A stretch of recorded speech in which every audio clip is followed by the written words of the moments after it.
अस्सलामुअलैकुम हज़रत, मैंने आपका एक बयान सुना था जो मस्जिद में बच्चों को लाने से मुताल्लिक था। बराए करम मेहरबानी करें यहाँ भी थोड़ी सी बात इस पर कर दें। ये गुफ्तगू मैंने एक जगह की और मेरे इल्म में नहीं था कि ये क्लिप जो है करोड़ों तक वायरल हो जाएगा और दुनिया में लोग इस पर मुतवज्जे हो जाएंगे। बस अल्लाह ने उसे कबूलियत दी है। इस पर अक्सरियत ने मुझे अप्रिशिएट किया कि आपने बहुत अच्छा कहा है, और कुछ लोगों ने एतराज़ात गढ़ के बातें करना शुरू कर दी कि मस्जिद में बच्चों के लाने की क्या बात है। तो मैं पूरी बात आपके सामने रखता हूं, तवज्जो रखना। याद रखें, जो बच्चा इतना समझदार हो कि वो मस्जिद में पेशाब नहीं करेगा, मस्जिद को पलीत नहीं करेगा, निजासत नहीं करेगा, उस बच्चे को मस्जिद में लाना ऐन शरीयत का तकाजा और ऐन शरीयत के मुताबिक है। क्यों? सहाबा कराम के दौर में सहाबा और अहले बैत के बच्चे मस्जिद नबवी में आया करते थे और मस्जिद नबवी में नमाजियों के आगे आते जाते और इतनी उम्र होती कि कभी गिर पड़ते। सियासता की सही रिवायत है, यमशियानी व यासिरान, हजरत हसन हुसैन आए, चल भी रहे थे और गिर पड़ भी रहे थे, इस उम्र में आ रहे थे। हुजूर पाक अलैहिस्सलाम ने उठाकर मिंबर पे आए और इनको अपनी गोद में बिठा दिया। तो अगर बच्चे को मस्जिद में आना नाजायज होता तो हुजूर पाक मना ना फरमा दे। एक हदीस पाक में है कि अपने पागलों को और उन बच्चों को जो पाकी पलीती का लिहाज नहीं रखते, इन्हें मस्जिद में मत लाओ। तो हम उन बच्चों को कौन कहते हैं 6 महीने के बाल को चाह के मस्जिद आ बनो? कौन कह रहा है? आप शीर खार दूध पीते बच्चे को उठाकर मस्जिद में ले आए, उसे तो यह भी नहीं पता कि मेरा अब्बा है और ये मेरी अम्मा है, उसे मस्जिद क्या समझ आएगी और नमाज क्या समझ आएगी। मैं उसकी बात नहीं करता। कम से कम 4 साल, 3.5, 4 साल का बच्चा हो ना, वो पेशाब पखाने के मामलात को समझता है, उसको तो आप मस्जिद लाए ना। तो ऐसे बच्चे को मस्जिद लाना जायज़ है, आप इसको लाएं।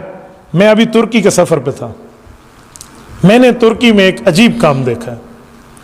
तुर्की के मसाजिद में ऐलान लिख दिया गया है सरकारी सतह पर, वहाँ के जो सरबराह हैं वो हाफिज़ कुरान है, हाफिज़ तैयब रजब उर्दगान, अल्लाह उस पर रहमत नाजिल फरमाए और उसके नेक इरादों की तकमील अल्लाह फरमाए। उन्होंने ऐलान किया कि जो बच्चा मस्जिद में सुबह की नमाज 40 दिन बाद जमात पढ़ेगा ना, तो इसे हुकूमत की तरफ से साइकिल तोहफे में मिलेगा। तो वहाँ इमाम मस्जिद बाकायदा रिकॉर्ड रखते हैं, सुबह आकर हाँ जी हाजिरी हो गई जी, इस बच्चे की हाजिरी हो गई। इमाम मस्जिद ने इंतजामिया को रिपोर्ट देनी और अगले दिन उसका साइकिल मस्जिद में सबके सामने उसे गिफ्ट मिलता है। वहाँ बड़ी तरतीब है और उस पर मोहरें लगी हुई हैं, जैसे बताया गया कि ये साहिब तरतीब है सुबह की नमाज का। और कुछ छोटे बच्चों के लिए और तरतीबें भी बना रखी हैं आम नमाजों की। वो क्या है? मस्जिद के साथ एक छोटा सा उन्होंने खेलने कूदने के लिए एक जगह मुतय्यन कर रखी है। वहाँ पर झूले भी हैं, स्लिपरी भी है, कुछ और खेलने कूदने की चीज़ें हैं। जब बच्चे को बाप मस्जिद लाता है ना, तो बच्चे को उधर भेज देता है और वालिद मस्जिद में आ जाता है। दरमियान में शीशा लगा हुआ होता है, शीशे में वो अपने वालिद को देख रहा होता है, ये वो सजदा कर रहा है, ये रुकू कर रहा है, ये दुआ मांग रहा है, ये सलाम फेर रहा है, ये क़याम है, ये मामला, ये नमाज है। तो बच्चा खेल तो रहा होता है, लेकिन गैर शऊरी तौर पे उसका ज़हन बन रहा होता है कि अभी बच्चा हूं, बड़ा हो जाऊंगा तो उधर ये काम करूंगा। ये ज़हन बन रहा होता है, ये माइंड सेट बन रहा होता है। तो देखो कितनी बड़ी बात है। इसीलिए ऐसा बच्चा जो पलीती का ख्याल करता हो, पेशाब पखाने के मामले ना हो, इसे मस्जिद में लाएं। और इस पर एक जुमला मजीद भी समझाता हूं। बच्चा आए ना तो कोशिश करे कि वालिद इसको अपने साथ ठहरा कर नमाज पढ़ाए। ये बहुत बड़ी गलती है कि हम पिछली सब में फेंक देते हैं उनको। जब 8-10 बच्चे पिछली सब में जमा हो जाते हैं ना, वो हड़बूंग मचाते हैं कि एक को नमाज ही समझ नहीं आती, सारे रो रहे होते, ओ शोर शराबा है, ओ डंड पै गई है, ये हो गया और वो हो गया। तो बाबा बेहतर है कि वो अपने बाप के साथ ठहरेगा ना, कोई शोर शराबा नहीं करेगा, उसे डर होगा कि अब्बू के साथ ठहराओ। तो एक आदमी मुझसे पूछने लगा, फिर नमाज तो बड़ों बंदों की नहीं होगी, अगले साहब में बच्चा ठहर गया। मैंने कहा किसने तुझे कहा कि वालिद के साथ बच्चा अपना ठहर जाए तो उसकी नमाज नहीं होगी? कहीं लिखा हुआ है?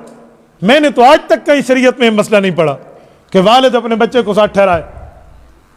कहता नहीं, वो एक फिका की किताब में है ना कि बच्चा साथ ठहरे और उस पर शहावत हो तो नमाज टूट जाती है। मैंने कहा शर्म करो, वालिद को अपनी औलाद पे शहावत होगी? यार वो किसी गलत बंदे की बात का जवाब है, किसी गलत माइंड वाले के दिमाग का जवाब लिखा गया है, जो किसी गलत नीयत से, बुरी नीयत से बच्चों को साथ अपने ठहराए, उन्हीं की बात है। आपने बाप और बेटे पर फिट कर दिया है। तो बेहतर है कि वालिद अपने बच्चे को साथ ठहराए। अच्छा, एक गलती मैंने खुद देखी है। मैं एक दफ़ा मस्जिद में आया और एक बंदे ने अपने बच्चे को 4-5 साल का बच्चा था, उसने साथ ठहराया होता अगली सफ़ में। तो मुझे खुशी हुई, मैंने कहा ठीक है, ये शैतानियाँ और शरारतें नहीं करेगा ना। मैंने नीयत बांधी है। पिछले साफ से कोई सूफ़ी साहब आए हैं, अल्लाह उनको जज़ाए खैर दे, उसने बच्चे को यहाँ से पकड़ा और पकड़ के पीछे बैठा दिया। अब नमाज नहीं पढ़ रहा था, मेरे दिल में आया कि ये बच्चा अकेला जब है ना तो ये किसी को भी नहीं छोड़ेगा, 4-5 और को मिलाएगा। और वही हुआ, उस बच्चे ने एक ईंट उठाई बाहर से जाके, ये जो सूफ़ी साहब सज्जे में गए तो उसने जाकर नीचे रख दी। बस नमाज के बाद तो तूफान मच गया। जो हुआ क्या, तो लड़ाई बिड़ा, आप बच्चों को लेकर आते हैं। तो मैंने उन्हें कहा कि भाई तुझे किसने ये सूफियत की सर्टिफिकेट दी है, इन्हें पकड़ के पीछे कर दे। और खुदा के बंदे से यहाँ ठहरा, आज बच्चों को मस्जिद से भगा रहे हो, कल गश्त कर करके इनके दरवाजों पे जाओगे और कहोगे भाई मस्जिद में दीन की बात हो रही, आ जाओ। और वो कहेंगे जाओ जाओ, हाँ आ जाएंगे इंशाल्लाह आ जाएंगे। वो एक भी नहीं आएगा, फिर गश्त कर करके बंदा थक जाएगा। तो आज इनको आने दें यहाँ, और बाप अपने साथ ठहराए तो कोई शरारतें नहीं होती, दिमाग बन जाता है। मैं अपने 5-6 साल बेटे को और तकरीबन 4-4.5 साल की बेटी को मस्जिद में जुमा के दिन लाया, वो मेरे साथ खेल रहे और इनको बिठा दिया। एक हमारे बुजुर्ग बाबा जी हैं, मुझे कहते हैं मुफ्ती साहब तुसी बच्चे मस्जिद लाया हो, मस्जिद लेकर आ गए बच्चों को। अब उसको मैं कैसे समझाऊँ? तो मैंने उस बुजुर्ग को कहा कि यार कि मुझसे गलती हुई है, मैं माफ़ी मांगता हूँ अल्लाह से, मुझे इन बच्चों को मस्जिद नहीं लाना था, सिनेमा लेकर जाना था। लेकिन आज जुमे का दिन था, सिनेमा बंद है, इस वजह से हॉलीडे है, तो मैंने सोचा सिनेमा नहीं ले जाता, फिल्म न दिखाऊँ, इनको मस्जिद लेकर आऊँ। नहीं नहीं नहीं, आप तो नाराज़ हो गए। मैंने कहा नहीं, मैं बहुत खुश होऊंगा आपकी बात से। अब मौलवी अपने बच्चे को मस्जिद लाया, अभी कल के लिए कोई नमाज की बात सीखे, और तू कह रहा नहीं मस्जिद लाओ, इनको मैं कहाँ ले जाऊँ? फिर वलीमे में कोई अपने बच्चों को लेकर जाए ना, कोई नाराज नहीं होता। एक बंदे के वलीमे का कार्ड होता है, 6 बंदों को साथ टबरीते पहुंचवाने होता, उधर कोई नहीं मसला। और मस्जिद में कोई 2 बेटों को लेकर आ जाए, कहते शोर, ओ भाई बच्चा तो शोर करेगा अगर पीछे छोड़ेंगे। बच्चे के शोर करने से बड़े की नमाज में फर्क कोई नहीं है। बच्चे के आगे गुजरने से नमाज नहीं टूटती, क्यों? वो तो अहकाम का पाबंद ही नहीं है। हाँ, कोई बड़ा आगे से न गुजरे।